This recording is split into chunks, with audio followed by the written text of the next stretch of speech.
notice that we are not in the basement today. We are in my dining room. I was just working on putting some more components onto my DR55 clone right here when I got something in the mail from a friend. This is the Korg Volca Beats. I actually record with it because I think I really like the kick sound. What you're hearing is actually coming out of the back. Right here it has a little built-in speaker. The snare has no bite, has no oomph underneath of it. There is actually a spot for an extra component. This big old lollipop into the spot where it's supposed to be soldered. So I've got my soldering iron, I got my solder, got my capacitor here, and I'm ready to make this thing sound a hell of a lot better. First of all, you have to remove all of these guys so that you can take them off underneath. They're not easy to come off. I should have known that before I screwed everything off. Oh my goodness. Whew.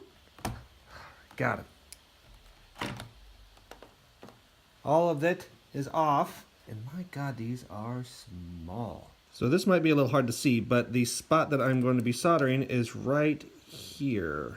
Those two spots that have a little bit of solder on them, that can be fixed for me to have my component on top of it and actually have a good snare mod. I take my 104 here, and I'm going to pinch it. I bend it. I'm going to cut them right about here. We're going to solder that to the board.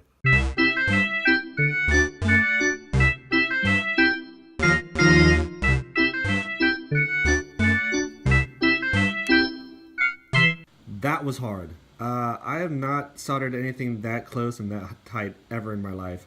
And I also managed to melt some of the some of my little knobs there. That's okay. I'm going to keep this thing forever, I'm sure. I would highly recommend it if you are good at soldering. If you're fairly mediocre like I am, it takes a little while. But let's go try this thing out and see what it sounds like.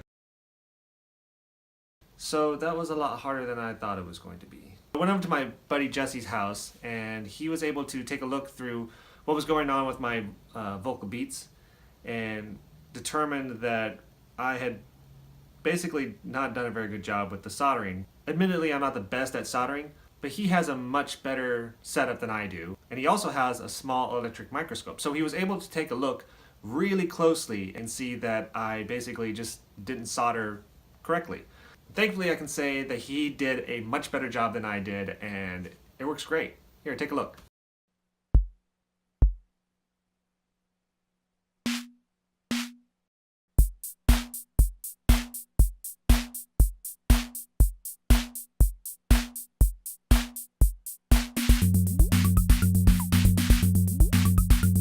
So that's my semi-failed attempt at doing the snare mod on the Volca Beats.